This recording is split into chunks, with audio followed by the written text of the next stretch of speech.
to, I don't know if Abby's going to put this on Todd Family TV or Todd Family Farm or whatever, but I thought I'd show you a little something here. This is a cured ham. So first off, if you can hit the thumbs up and the bell and subscribe to the channel here, we sure would appreciate it. Find Todd Family TV and Todd Family Farm and subscribe to them for us. We appreciate it. Sharing the videos, if they're any good, giving us feedback helps, and trying to watch as much of the video helps a lot for us too. So we appreciate that. I'm going to show you today how we do ham. So this is a home cured ham that we did like it was last year we did it. So this was a home butchered hog that we had, and this was a raw fresh ham that we had, and we didn't have freezer space for it, so I cured it. And I'm going to show you, we have not touched it for probably 8 months. This is July, so this is like we're unwrapping our ham Christmas in July. Now, unwrapping the ham is a little bit of a surprise. I'm not a ham expert, but I'll show you what we have today. So you want it cool, definitely want it cool for the first couple of months and till it cures. And after about 60 days, it's cured. So this thing's been hanging out in almost 100-degree temps.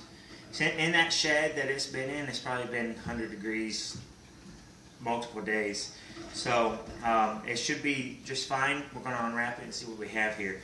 You'll see there's some mold here. This really isn't that bad.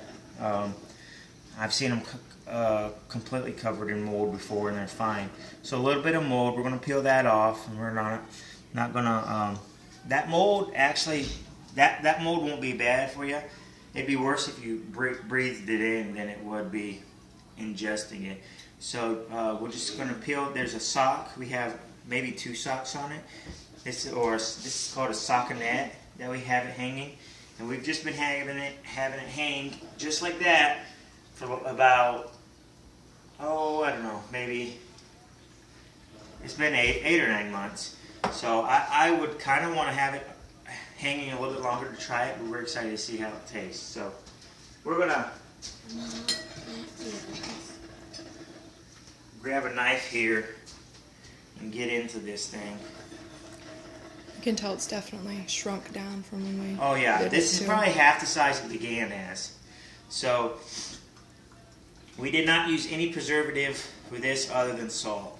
There were no nitrates, no nitrites, salt, black pepper, a little bit of sugar, and just thyme. So we could unwrap this and it could be spoiled. And like Jill said, the idea of preserving with meat is getting a lot of the moisture out. So you hang it, and we've gotten a lot of the moisture got out. And the fact that it did shrink is a very, very good sign to us. And I actually never took it out of it. I have some paper on it too. So it absorbs the grease and it's kept any bugs off of it. So this is where we're at here.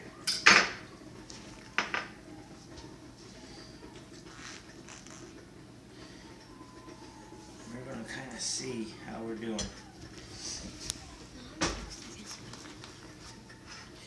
Could be some excess salt floating around in this. If nothing else, it looks pretty. Yeah, it looks nice from there.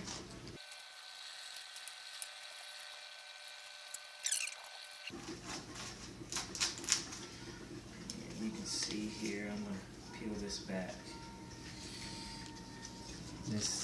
This is actually ham right here, so I could slice off that. That's all meat. And we got just little paper right here. The paper comes to right here. I'll peel this off. So we'll probably pause the video and I'll get some of this peeled off here. Well, we got that loosened up, and we just thought we'd continue to record, but we're peeling that back. That's excess salt that didn't get absorbed there. It's actually kind of trapped in the folds of the paper. And we're just taking our time not to leave any paper on. There's just a little paper in this a crease up here. Now, you can't let the mold freak you out. That mold will wash right off. It's only surface mold. And some people are pretty terrified of mold. But, you know, there's a lot of things like cheeses and all that you eat mold and don't even know it. Yogurt, actually, you know, that's cultured with in a way, it's cousins to mold. So a lot of food has yeast and mold like properties in it. So here's the ham. I'm gonna set her up here now. Peel it off this side. And what you do, you can take a brush, maybe even wash it if you want to. Maybe a cloth, and wipe that mold off.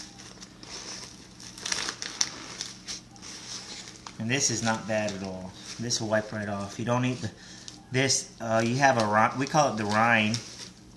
You have a rind on a good country ham anyways. So, there. All the paper came off pretty good. And there's the ham. And I tell you what I'll do that I don't always normally do. We'll just do it while we're live here, kind of, while we're going, and I'll show you. Here, I'll throw that away. We'll just take and we'll cut into this. This is poor man prosciutto, okay? We'll take a big chunk here, and I will take. Now, the classic way is on a bandsaw. You just slice this up and eat it thin, but we can get there. I don't want to. I'll do this way, and I'll take a little bit right into here. There, I look at that. That is a cured ham. That's Southern style cured ham. That's nothing but salt. That's never seen refrigeration. It came through the winter, and now it's here. We've had multiple 90, 95 degree days. We're well into July. Of course, this is only Iowa, but in we call it the old shop that this hangs in. It's 100, 110 in there sometimes, and that meat's still soft. And that's what we call. Now here, I'll show you how we do it. And you can cut the rind off if you want, if that freaks you out. Just cut that rind off. And you put this into.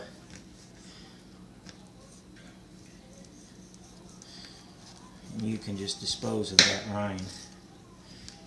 But the way I tend to do it is, you can do this, and we'll give it a taste test.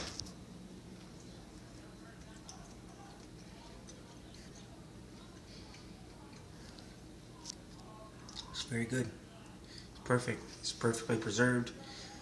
You know, that's technically not raw. We'll probably fry it, and but that's not raw because it's been preserved from the bacteria that would kill you or rot it. So no, it looks good. That's how you do a ham. And we're gonna start eating on this and make some red-eye gravy and grits and eggs, and it's good stuff. You can poor man prosciutto. So.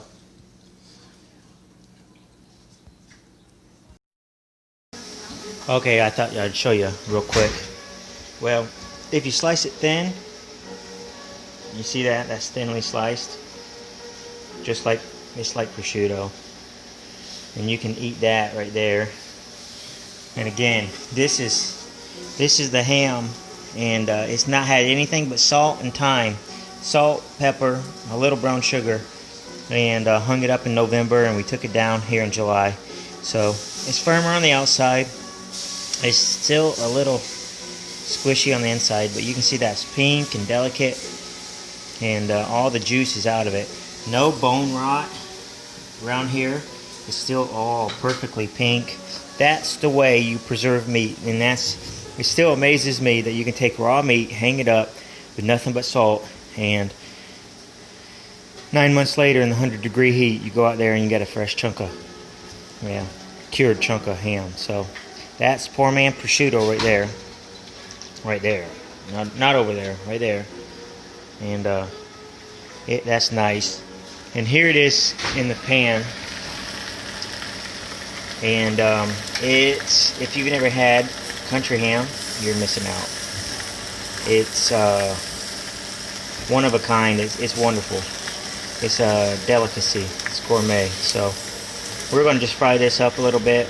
Again, don't overcook it.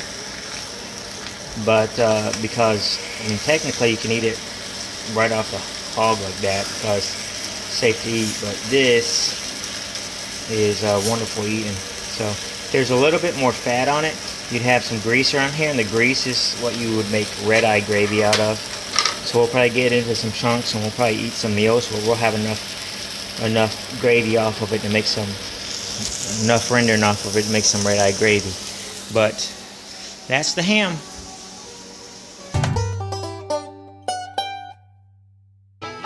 Y'all come back now. Cheers.